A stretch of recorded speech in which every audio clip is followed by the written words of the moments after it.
Olá, sejam muito bem-vindos. O Brasil chegou à marca de 100 indicações geográficas que colocam um selo de qualidade em produtos com características e qualidades decorrentes de fatores naturais e humanos. A marca histórica foi alcançada com a IG do Barreado do Litoral do Paraná. Ao agregar valor, a indicação diferencia o produto para alcançar mercados e desenvolver regiões. E para falar dessa marca histórica, recebemos Hulda Gisbrecht, analista de inovação do Sebrae. Seja bem-vinda aqui ao canal Empreender. É um prazer estar aqui para falar desse tema tão apaixonante, tão importante para o Brasil. E é até interessante a gente começar conversando para as pessoas que não têm muita familiaridade com esse tema ou com essa indicação geográfica, entenderem o que ela representa, o que ela significa, inclusive para o contexto das regiões agraciadas aí com a IG. Sim, a indicação geográfica é um reconhecimento na forma de um registro que é feito no Instituto Nacional da Propriedade Industrial, né, e que reconhece que uma região ela se tornou conhecida, né, então, com base na reputação em produzir um determinado produto, ou que ela guarda vínculos daquela região com o produto, vínculos fortes, que se aquele produto não fosse produzido ali, fosse produzido em outra região, ele seria diferente, ele teria características, qualidades diferentes. Então, nós estamos falando de indicação geográfica de qualidade baseada na origem dos produtos.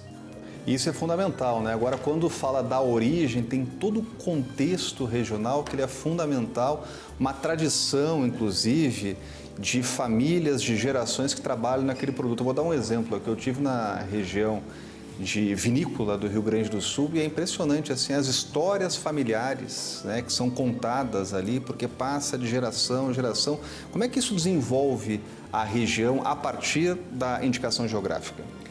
Sim, quando a gente fala em tradição, em produzir, né, e também a gente fala em fatores humanos na produção, aí tem todo envolvido o saber fazer das pessoas, né? São várias gerações que foram transmitindo esse conhecimento para as gerações mais novas e isso é a essência da indicação geográfica, o fazer sempre da mesma forma, agregando alguma inovação, mas a essência de produzir é a mesma. E isso cria um círculo positivo, né, de desenvolvimento, porque as pessoas, as mais novas, as gerações mais novas, sentem-se atraídas a permanecer naquela região para continuar a produzir e para gerar renda local, para gerar desenvolvimento. Então, a indicação geográfica é hoje um mecanismo de desenvolvimento também das regiões, né, e que gera muito desenvolvimento local. Com base nisso, nós estamos falando de uma região delimitada, né? Quando a gente fala em indicação geográfica, a gente fala de uma área demarcada que produz determinado produto com qualidade e isso cria para o mercado uma dinâmica também de agregação de valor, porque se eu tenho uma limitação na produção e eu tenho uma demanda de mercado, o mercado querendo comprar aquele produto, a gente automaticamente gera um aumento de preço do produto, né? Isso é muito importante para pequenos produtores que vão continuar mantendo a tradição, produzindo em pequena escala, não vão competir, né, com as commodities ou com grandes volumes de produção, mas vão gerar desenvolvimento, vão gerar agregação de valor. E é isso que a indicação geográfica traz. Agora, interessante que as pessoas, quando lembram de indicação geográfica, lembram também de denominação de origem, também de indicação de procedência. Quais são as diferenças desses conceitos? Sim, a legislação brasileira, né, que é de 1996, que é a nossa Lei da Propriedade Industrial, ela prevê duas espécies de indicação geográfica: a indicação de procedência e a denominação de origem. A indicação de procedência é baseada na reputação. Hoje, das 100 indicações geográficas brasileiras registradas, nós temos 76 que são indicação de procedência. E temos 24 que são denominação de origem, que é a segunda espécie prevista também na nossa lei. A denominação de origem, ela exige um estudo técnico para comprovar que aquele produto guarda vínculos ou tem vínculos exclusivos, né, essenciais, baseados nos fatores naturais e humanos que nós falamos. Agora, para o consumidor que está nos acompanhando e vai no supermercado e tem lá a identificação geográfica, ele pode ter a certeza que ele vai levar aquele produto, abrir em casa e vai praticamente viajar para aquela região, vai ter aquela textura, aquele sabor muito característico de uma região específica aqui do Brasil?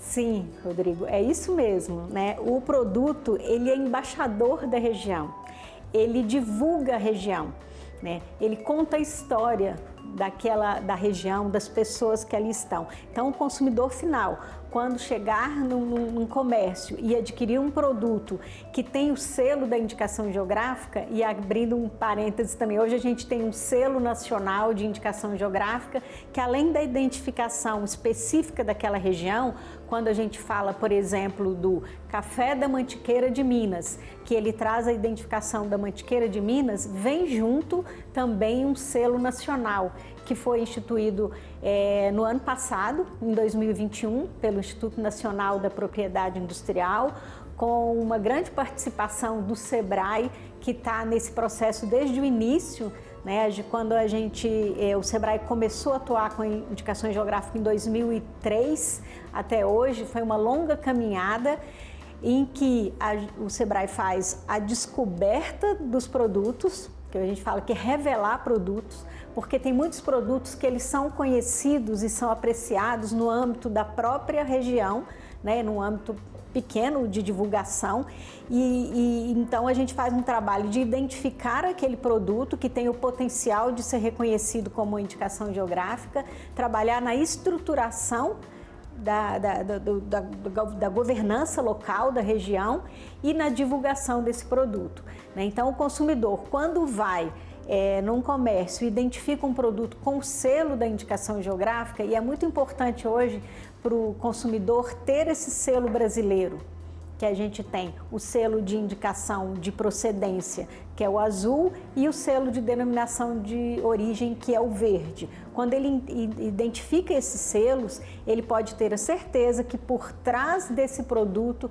existe toda uma estrutura de controle de qualidade, da forma de produzir, que garante que esse produto foi feito naquela região e com aquela regra, com aquela técnica que está descrita num caderno de especificações técnicas do conjunto de produtores. Agora, a gente ouvindo, eu imagino que seja um trabalho de garimpo mesmo, né? Para identificar aquele produto específico de uma região que tem toda uma ligação, uma localidade do Brasil, porque a gente pensa no Brasil dimensões continentais, né? Tem muita riqueza, muita diversidade. Eu acho que essa é a maior diversidade, a maior riqueza do Brasil é a diversidade.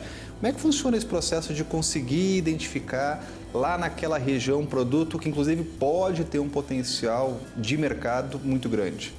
Sim, essa é um trabalho de identificação que o SEBRAE vem fazendo, e isso em parceria com entidades que atuam também com a indicação geográfica, com o Ministério da Agricultura, com o próprio INPI, que é o Instituto Nacional da Propriedade Industrial, como eu já disse.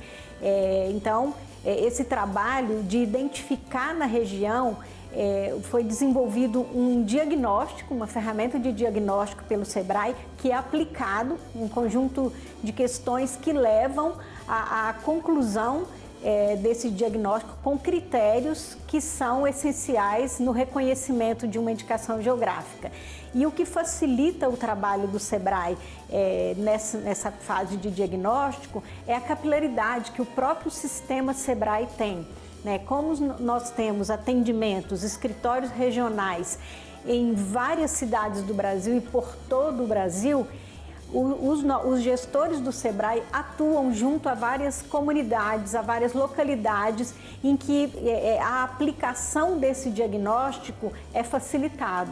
Então, realmente é um trabalho de revelar tesouros. Quando a gente identifica uma região e um produto que tem o potencial de ser reconhecido como indicação geográfica, o SEBRAE inicia um trabalho de estruturação da indicação geográfica, que é montar todo o dossiê que é necessário para esse reconhecimento, e levantar informações. É um trabalho de investigação, né? Um trabalho de levantamento histórico, um trabalho, no caso das denominações de origem, de estudos técnicos para fazer essas comprovações, e nessas comprovações, a depender do produto, essa comprovação é feita de formas diferentes, né? Porque quando nós estamos falando de indicações geográficas no Brasil, nós estamos falando de produtos do agro, né? Como a gente já citou aqui, alguns cafés, o próprio barreado, que é um produto, né, da gastronomia, mas que envolve ingredientes também como a farinha, como a carne, que são todos produtos agroindustriais. Nós temos também indicações geográficas de produtos artesanais, como rendas, bordados, e temos indicações geográficas de produtos também industriais, inclusive uma indicação geográfica de serviço. Uma indicação geográfica hoje que é do Porto Digital, que tornou-se conhecida como prestadoras de serviços de tecnologia da informação.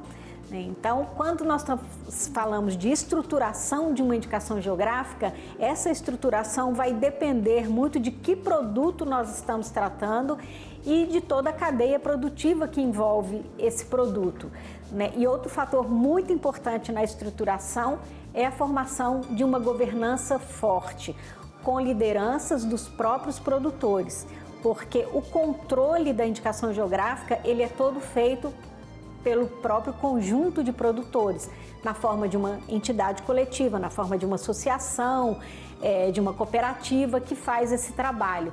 Então, nós temos que ter uma governança bem formada, uma gestão ali da indicação geográfica consistente para que esse controle seja realizado.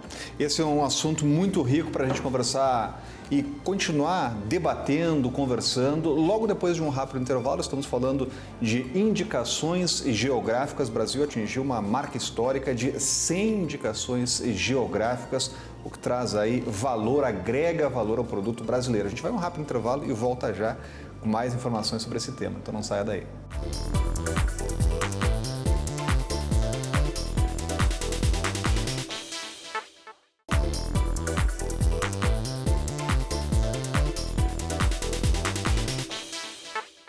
Voltamos com a entrevista. Hoje, conversando sobre indicações geográficas. O Brasil atingiu uma marca histórica de 100 indicações geográficas. Assunto para a entrevista com Uda Gisbrecht, analista de inovação do Sebrae, que está falando com a gente aqui sobre, inclusive, o processo de identificação de potencialidades no Brasil. O Sebrae tem um papel importante em identificar, né, com a capilaridade, interior do Brasil, né, possíveis novas indicações geográficas. Agora, para quem está nos acompanhando e vê um potencial, está inserido num contexto de uma região, de repente está numa cooperativa e vê essa possibilidade, pode entrar em contato com o Sebrae regional para buscar aconselhamento, buscar como formalizar esse processo?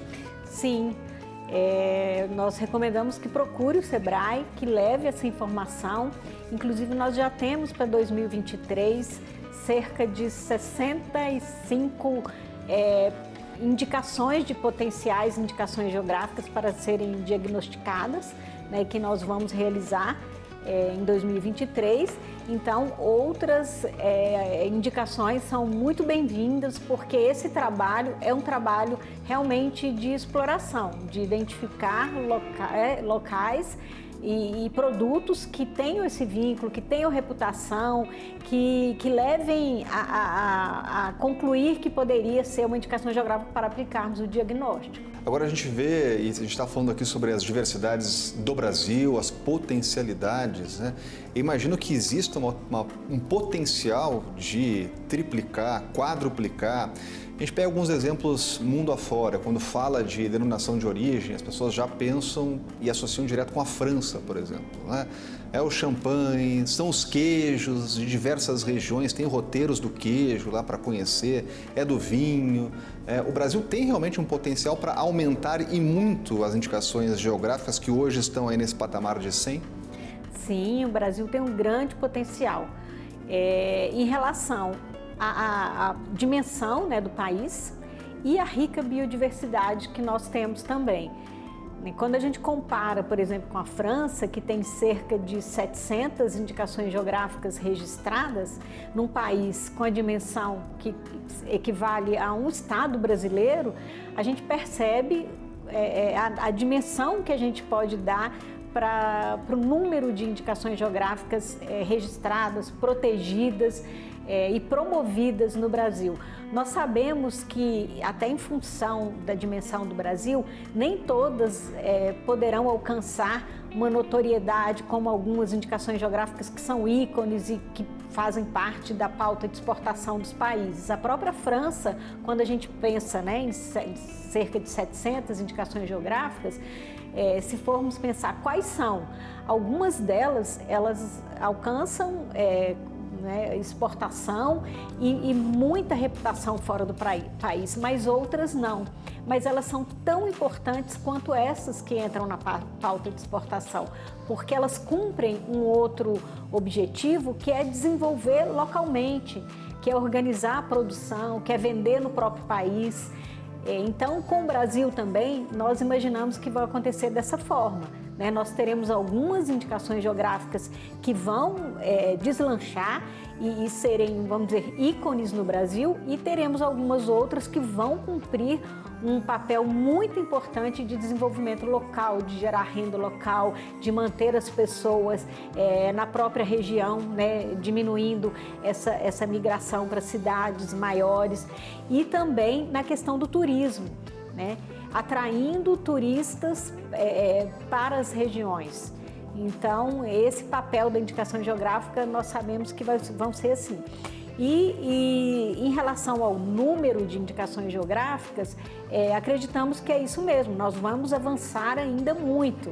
Em 2023, acredito que nós vamos chegar aí mais uns 50 reconhecimentos. Isso com base naqueles pedidos que já estão depositados no INPI, que estão em análise, que são cerca de 20 pedidos que estão depositados já em análise, e mais os que nós vamos estruturar para depositar em 2023. Agora, é interessante que a gente vê que é todo um trabalho minucioso, de estudo, de avaliação, de identificação, para formalizar uma indicação geográfica, mas depois tem um trabalho que a gente estava conversando também, que é de uma espécie de fiscalização, que é para que aquele produto continue com credibilidade, continue com qualidade, para ter aquela garantia que a gente falava do consumidor, que compra um produto com valor agregado e tem a certeza do aroma, do sabor, e até daquilo que a gente falava de uma espécie de viagem àquela região. Como é que funciona essa fiscalização, esse acompanhamento para que continue com essa qualidade determinada? Esse acompanhamento é responsabilidade dos próprios produtores, da própria associação que é a requerente da indicação geográfica. E quem tem que zelar por isso, inclusive o controle, o acompanhamento de mercado, hoje no Brasil, é a associação de produtores, é a cooperativa que está por trás, Porque quem tem maior interesse de que o produto não seja fraudado, que não seja falsificado, é quem produz, Então, eles têm que zelar por isso. E o SEBRAE, ele dá todo o apoio para a estruturação desse controle, para a realização desse controle, por meio dos vários programas que nós temos, como o SEBRAE Tech, e que leva consultoria para que eles possam realizar auditorias nas propriedades, porque eles fazem auditorias para ver a forma de produção, e em alguns casos nós temos análise do produto. Então, quando nós estamos falando de vinho, por exemplo, as vinícolas precisam fazer análise em laboratório, Quando nós estamos falando de queijo, nós temos as auditorias na produção, nós temos como o queijo da canastra, eles usam hoje um selo que é feito de caseína, que ele é importado, inclusive da França, para que o selo seja incorporado ao produto, evitando falsificação. Então, para cada produto, os produtores identificam a melhor forma ou a forma mais segura para garantir que não haverá falsificação e que aquele produto está saindo daquela área demarcada com todos os controles e segurança. Para o próximo ano também, o Sebrae vai iniciar um projeto que é uma parceria com a Agência Brasileira de Desenvolvimento Industrial, a ABDI, e também com o Instituto CNA, que vai ser o desenvolvimento de um sistema digitalizado, né? Inclusive o projeto chama Digitalização das Indicações Geográficas, que é levar o digital, as tecnologias digitais, para aprimorar o controle das indicações geográficas. E nós vamos começar no ano que vem com o café. Por que pelo café? Porque hoje o produto brasileiro com maior número de indicações geográficas reconhecido é o café. Nós temos 14 indicações geográficas registradas. Então, nós vamos iniciar esse projeto de digitalização de controles e rastreabilidade nessas indicações geográficas, iniciando pelo café e depois expandindo para os outros produtos. Interessante que a gente falou já de café, de vinho do Vale dos Vinhedos, de queijo canastra.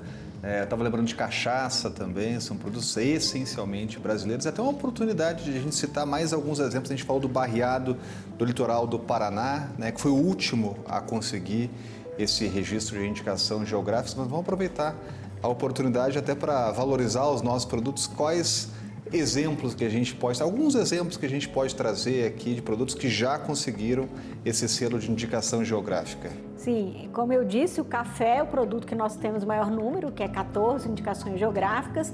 Em seguida, nós temos as frutas, que nós temos 13 indicações geográficas de frutas hoje protegidas. E aí nós temos goiaba, nós temos as laranjas de Tanguá, no Rio de Janeiro, a goiaba de Carlópolis, as maçãs de São Joaquim, o melão de Mossoró. Então a gente já viaja aí pelo Brasil, né? Que a gente sai lá do sul e vai para o norte.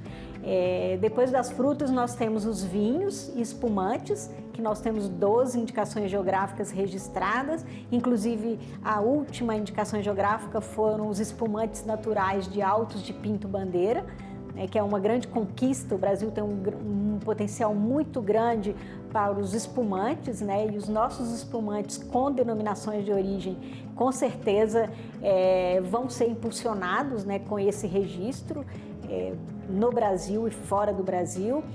Depois dos vinhos, nós temos os méis. Nós temos 5 indicações geográficas de méis e 2 de própolis, uma própolis vermelha dos manguezais de Alagoas e a própolis verde em Minas Gerais.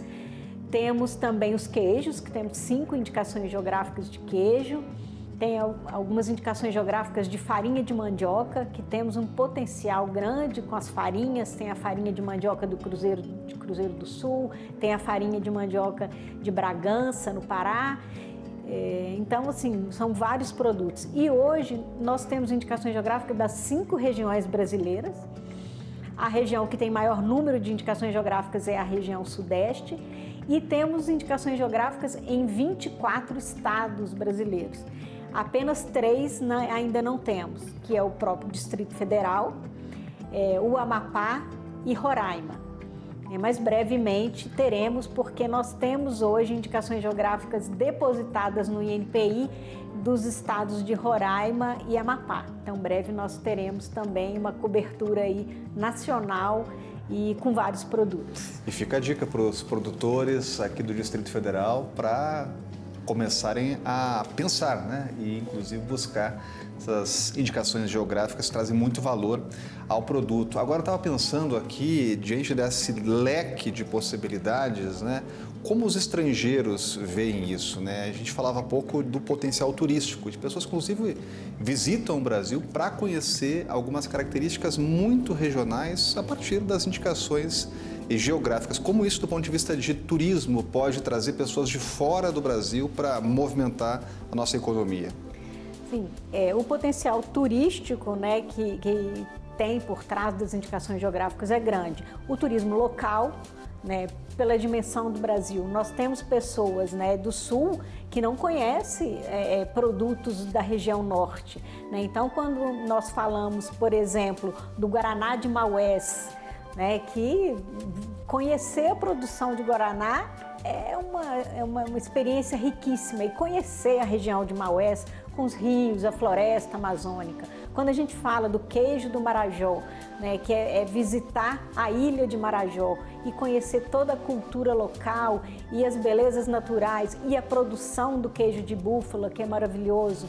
Então, é uma oportunidade, isso nós estamos falando da própria possibilidade de termos um turismo local dinamizado por meio das indicações geográficas e também levar essa divulgação dessas regiões para fora do Brasil, porque quando eu chego, principalmente na Europa, com o conceito de indicação geográfica e falando das nossas denominações de origem, das nossas indicações de procedência, para eles que já conhecem e que já sabem o que está por trás de uma indicação geográfica, é muito mais fácil associar isso e ter o interesse em conhecer. E é um assunto realmente muito rico, mostra toda a nossa diversidade e com certeza teremos outras oportunidades de discutir esse assunto de indicações geográficas aqui no canal Empreender em A Entrevista. Eu quero agradecer a Uda Gisbrecht, analista de inovação do Sebrae, pela entrevista. Muito obrigado pela visita aqui ao canal Empreender. Eu que agradeço. E já agradecendo principalmente você por acompanhar o nosso programa e já convidando para as próximas entrevistas. Até mais!